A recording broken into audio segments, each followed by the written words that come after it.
10 € offerts et votre premier dépôt doublé avec le lien en description. Non, moi je trouve qu'ils exagèrent. Je trouve qu'ils abusent un peu. C'est pas tout à fait normal ce qu'ils nous produisent. Moi j'étais en train d'angler mon débrief bien tranquillement sur déjà le prono qui passait. Le 2 partout, Mbappé buteur, parfait, dans une soirée où je crois il y a un match vert contre jaune qui a pas tout à fait tourné dans le sens où on pensait. Donc celui-là je me disais parfait. J'allais angler le débrief en mode ce Real Madrid qui s'est joué qu'une partie du match, qui s'est joué que la phase avec ballon, son manque d'agressivité sans ballon, de pression, les empêche de répondre vraiment avec trop de présence dans un match où ils sont menés au score. Le score effect joue trop, le game state joue trop dans leur rencontre. On peut parler de tout ça et à la fin, l'ami Jude, encore un but clutch. Manchester City, encore remonté dans une rencontre de Ligue des Champions en 2024-2025. Après Feyenoord de 3 partout, le Paris Saint-Germain l'autre jour.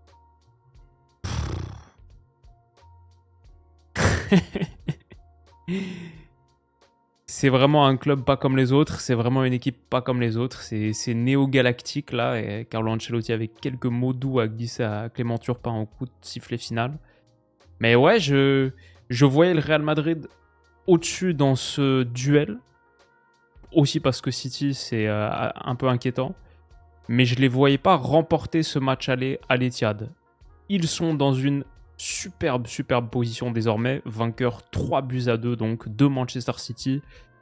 Dans une des affiches du football des années 2020, c'était la demi-finale de 2023, City va au bout. C'était le quart de finale de 2024, Real Madrid va au bout.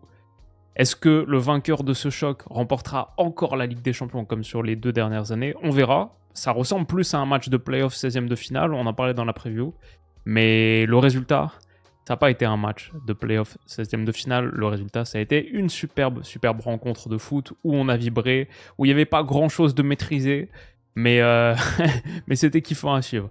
Et moi, en plus, j'ai pu être à l'heure, malgré le fait qu'on ait réussi à sortir cette vidéo-là. Entre les 2 rencontres, Brest-PSG, donc le débrief est déjà en ligne pour ceux que ça intéresse. Mais là, on est devant un énorme choc. Ça va? Comment elle se passe cette soirée? C'était un régal absolu. Et donc, le Real Madrid, Vini, Mbappé, Rodrigo, Bellingham, les 4 fantastiques, les néo-galactiques, ils étaient présents au coup d'envoi, logique. Camavinga, Ceballos, le plus spécial avec le Real, bien sûr, on en parlait dans la preview, c'est cette ligne de 4, c'est plus qu'expérimental. Je veux dire, là, on est vraiment sur... je sais pas, qu'est-ce qui est encore plus prototypique qu'expérimental? Ferland Mendy, Tchouaméni, Raúl Asensio, Fede Valverde, ça c'était la ligne de 4. Devant Thibaut Courtois dans les buts. Et pourtant, c'est le Real Madrid qui a démarré assez fort, avec, comme on en parle un petit peu depuis le début de saison, ce jeu d'association néo-galactique où il peut y avoir vraiment des étincelles qui sortent de rien. Bellingham qui se sort entre 3, transmet à Vini, Vini qui passe un petit pont sur Ruben Dias à la médiane, qui accélère et met ensuite un petit extérieur du pied enveloppé comme ça dans l'intervalle pour trouver Mbappé. Magnifique geste, magnifique combinaison de gestes pour offrir la première grosse occasion du match au Real au bout de 11 minutes. Ça, c'est ce que ce Real sait faire de mieux, clairement. Ils ont même sur le premier quart d'heure, je me disais, un des enjeux de ce match, c'est réussir à pousser City dans ses retranchements. City qu'on sait être une équipe un petit peu vulnérable sur son build-up récemment. Il y a de grosses erreurs, on l'a vu contre Arsenal, on l'a vu contre d'autres. Ils peuvent avoir des petits moments de fragilité sur leur moment de construction. Et du coup, ouais, au tout début, on voit un peu de l'activité sans ballon du Real. Là, Bernardo entre 4, ça va donner lieu à un ballon perdu, récupéré. Parfait petit ballon de Rodrigo pour Ferland Mendy, le 1-2 dans la surface, ça revient dans les pieds de Ferland, peut-être pas celui que tu veux en train de conclure cette action, mais il faut un tacle de Nathan Ake dans ses 6 mètres pour empêcher le Real Madrid de prendre l'avantage. Du coup, moi, mon problème, si je suis supporter madrilène dans ce match, c'est que je me dis, ok, top, on démarre fort, grosse occasion, plutôt de l'intensité. C'est dommage de ne pas réussir, c'est City en face, ok, mais on sait que c'est un City malade. C'est dommage de ne pas réussir à faire durer, étirer un petit peu plus ce temps fort. Et je pense que ça vient en grande partie du fait que l'animation sans ballon, à part quelques éclaircies, à part quelques moments où on sent l'odeur du sang en face, et il y a peut-être un petit coup à jouer dans les 30 mètres. Sinon, la plupart du temps, l'animation sans ballon, ouais, elle est relativement passive. C'est un 4-4-2 avec Bellingham qui était milieu gauche, Rodrigo milieu droit, et les deux devant qui ressemblent un peu plus à un 4-4-0 souvent. C'est assez placide et ça a permis à City de revenir dans ce match, je dirais, après une entame un peu ratée de leur part. Donc ça, c'est ce que je me dis si je suis madrilène. Dommage de ne pas réussir à étirer un petit peu ce temps fort. Et City marque à la 19e minute sur une action qui vient à la base d'un ballon de Gvardiol, qui pour le coup a fait un top match. Il n'y a pas grand chose à dire sur la rencontre de Gvardiol, parce que lui donne les algorithmes 7,6. Ah, ok, pourquoi pas. Il a quoi, 3 dribbles réussis sur 3 tentés, 3 tacles réussis sur 4 tentés, un dégagement, une interception, une passe décisive, un tacle sur la ligne. Mais même sur cette action-là où il donne le ballon magnifique pour Haaland en conclusion, il est au départ avec une passe qui casse la ligne. Haaland s'appuie sur Grealish, Grealish le petit ballon par-dessus, et là on voit la vulnérabilité de cette ligne défensive, c'est clair, où dès qu'il y a un petit peu de mouvement, les écarts se distendent, les intervalles sont percés, et Gvardiol, magnifique déviation pour Haaland, qui finit 1-0 au bout de 19 minutes. La passe de Gvardiol, elle est ici.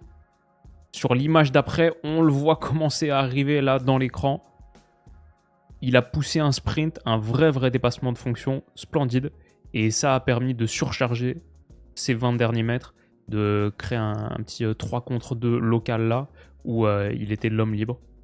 Magnifique.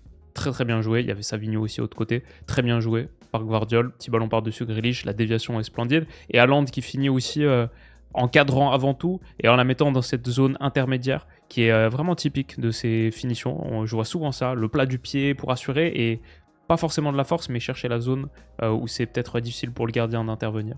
Donc, Courtois est battu. 1-0 pour City. Et ok, je me dis, bon, c'est pas grave, peut-être le Real peut répliquer. D'ailleurs, ils ont des moments d'illumination. Vini qui touche la barre, par exemple, en 1 contre 3 là, sur le côté, quel joueur. Sur le corner d'après, ça revient dans les pieds de Rodrigo, et bah boum, il passe un dribble, un petit pont sur Kevin De Bruyne en pleine surface. Voilà, ils ont ça dans leur arsenal, ils ont ça dans leur palette offensive, le Real Madrid, des moments de lumière absolue. Mais c'est pas vraiment suffisant, je trouve, pour durer sur 20-30 minutes de domination. Ils sont capables d'encaisser des occasions derrière, ils font pas grand chose sans ballon. Foden frappe extérieure de surface. Et le pire dans cette action, c'est pas que City a réussi à générer un tir cadré, c'est que ensuite, quand je vois Savigno qui prend le rebond ici à 1-0 donc pour City 35e minute, qui va se rabattre, se replier vers la ligne de touche pour relancer un cycle de possession. Et bah ça, c'est un Manchester City qui, en menant au score, avec le game state en sa faveur, avec le score effect, et bah va pouvoir normalement tuer un petit peu ce match, enlever le venin. Et c'est ce qu'on a vu pendant pas mal de minutes, je dirais. Et aussi parce qu'à la contre-pression, le fait de s'installer comme ça progressivement dans le camp adverse, et bah à la contre-pression, ils sont là, ils sont en contact. Gvardiol, encore une top action de sa part, la récupération dans les pieds de Ceballos, hop, super. J'ai vu Ceballos, WhoScored lui donne 5 tacles réussis, je crois, à Ceballos. Pourtant, un de ses moins bons matchs, je dirais. Des pertes de balles dangereuses, le penalty concédé, bien sûr. Pas la meilleure perf de Ceballos, mais là, Gvardiol, hop, qui surgit dans les pieds. Ça donne une frappe d'Haaland qui est repoussée par Raúl Asensio. Et sur le corner qui suit, tête d'Akanji sur la barre transversale. Donc voilà, ça c'est typiquement l'inverse, la situation inverse. On a parlé du Real Madrid qui a touché le montant par Vinicius tout à l'heure, mais là c'est City. Comment, sur une action qui suit une autre action, qui suit une autre action, ils réussissent à étirer leur temps fort au maximum grâce à leur contrôle et leur contre-pression. Après du coup, je vois le Real Madrid qui essaye de revenir au score et je trouve à la création, c'est un peu léger. Genre juste lancer dans la profondeur comme ça, Asensio pour Rodrigo, pour le coup Ake et Gvardiol qui est très dur à battre à la course, il se laisse pas avoir dans son dos. Là aussi je trouve que Gvardiol il était pas mal. Ils ont bien sûr ses capacités individuelles. Rodrigo il peut fixer en 1 contre 2, se déplacer tout le long de cette ligne de 16 mètres et après transmettre entre les jambes de John Stones pour Mbappé autre côté, il la gâche, qui la met au-dessus. Donc ils ont toujours ça et ils sont toujours... Franchement, moi si je suis l'adversaire du Real Madrid, qu'est-ce qu'elle m'embête cette équipe. Elle est pas aboutie. Elle joue que la moitié du jeu. Elle est un peu insolente, mais en vrai, à tout moment, elle peut te faire mal sur pas grand-chose. T'es jamais serein avec eux. Et tu peux peut-être aussi rentrer dans un faux confort, ce qui a été un petit peu l'histoire de City sur ce match, où je trouve qu'ils ont une telle emprise, un tel contrôle structurel sur la partie, que parfois, peut-être aussi, eux oublient que une perte de balle dangereuse, comme ce qui a été surtout l'histoire de la seconde période, et derrière, c'est des vrais assassins en face. Donc voilà, après, début de seconde période, je trouve que le problème du Real Madrid sur le manque de pression se voit de plus en plus, et je me dis, oula, ça peut mal tourner pour eux ce match. Quelque part, ça me rappelait jouer des séquences comme ça, pourtant 47e minute, 52e minute, il reste beaucoup de temps derrière. Mais ça, je me dis, une équipe comme ça qui a du mal à presser, qui a vraiment pas ça dans son ADN, en gros, ce Real Madrid 2024-2025, une équipe qui a du mal à presser comme ça et qui pourtant maintenant est menée au score par une équipe de très très fort contrôle qui est censée être très à l'aise techniquement pour tuer un match, ça me rappelait un peu le France-Espagne demi-finale de l'Euro. Cette France de Didier Deschamps qui se retrouve menée à une demi-heure, 35 minutes de la fin, et en face ils sont capables de faire tourner parce que nous on sait pas presser. Et là ça se voit, c'est criant, tu fais ah ouais, c'est problématique de pas savoir presser. Et c'est ce que je me note là sur cette séquence. Et pourtant, c'est quand même l'équipe en orange qui gagne le match. Folie du foot, folie de la Ligue des Champions, mais quelque chose aussi de structurel, c'est-à-dire ce Real Madrid qui a la capacité de faire mal à tout moment sur pas grand-chose. Et City, c'est pas le grand City. Ça s'est vu. Rico Lewis, son entrée difficile, j'ai trouvé. Après, Vinicius, genre, pas particulièrement sur cette action, mais dans l'ensemble, elle n'a pas fait une bonne entrée. Parce que City le Real a de fort aussi, sur la qualité individuelle. Un Vini en 1 contre 2 comme ça, qui peut générer des occasions à partir de pas grand chose, juste un dribble pleine surface, le centre, il n'est pas mis n'importe où, il est pitch sur la tête de Jude, qui normalement doit finir. Jude à 8 mètres de la tête, avec la moitié du but ouvert, on connaît sa qualité dans ce registre. Il est un peu moins létal cette saison, mais bon, encore une occasion générée à partir de pas grand chose. Sur ce dégagement de Raúl Asensio, c'est un peu à la sauvette comme ça, ou c'est peut-être Ceballos. C'est un peu à la sauvette, il y a la pression de Foden, c'est clairement pas maîtrisé comme construction d'action. C'est ça que j'ai envie de mettre en lumière. C'est pas une construction d'action maîtrisée, propre. Et pourtant, une déviation comme ça, un peu absurde, acrobatique de Rodrigo, ça atterrit dans les pieds de Mbappé, et il a limite un contre un duel à aller jouer avec Ruben Dias pour se frayer un chemin vers le but. C'est dingue comme il crée des choses à partir de rien. C'est des alchimistes complets. Gvardiol, superbe intervention, superbe retour sur Mbappé. Franchement, Gvardiol, il mérite pas cette défaite pour son super match. Mais quel tacle qui prive le Real du but de l'égalisation. Un but de l'égalisation qu'ils vont réussir à trouver quelques minutes plus tard sur un coup franc en 2 temps. Ça revient dans les pattes. Le petit ballon par-dessus. La reprise ratée de Mbappé. Ça aussi, c'est un geste d'alchimiste.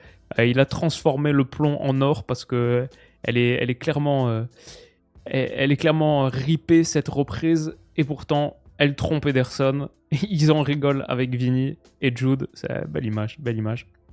Ah bon, je vous cache Jude, vous avez juste mon sale visage devant celui de Jude. Mais ouais, était marrante cette image.